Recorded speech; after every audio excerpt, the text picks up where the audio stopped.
Question from Muhammad Adil, India. My father left me when I was 18 years old and I had no one to look after me.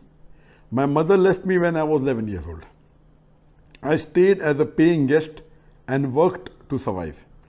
Today, Alhamdulillah, I earn good amount of money to feed myself.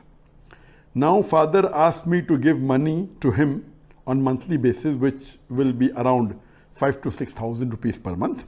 Should I give the money to my father as my father didn't take care of me? The brother asked the question that his father left him at the age of 18, mother left him at the age of 11, they did not take care of him, and now he's got a good job, he's earning good money, and father is asking monthly approximately 5,000 to 6,000 rupees, should he give him or not? I do not know the reason why the father left you. But even if I agree for the sake of argument hypothetically that he did not take care of you. If he did not take care of you, and if he did not do his duty, that doesn't mean that you should not do your duty. You, as a good son, should do your duty.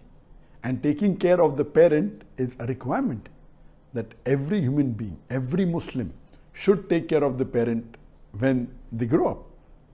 And Allah says in the Quran in Surah Fussilat, chapter number 41, verse number 34, that repel evil with good. You may never know that the person who is the enemy will become your friend. And here, your father is not your enemy. He's your father. I agree with you, he did not take care of you, but you have to do your duty. And if you do your duty, inshallah, you'll go to Jannah. So according to me, if your father is asking for 5,000 to 6,000 rupees, I would say that give him 9,000, give him 10,000 rupees.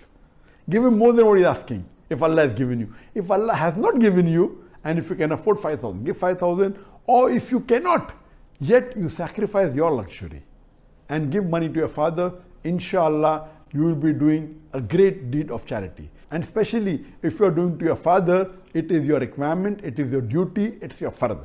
So my suggestion to you is that if he is asking for 5,000 or 6,000 rupees, give him much more, give him 10,000 rupees. Inshallah, that will benefit you in this world as well as the akhirah.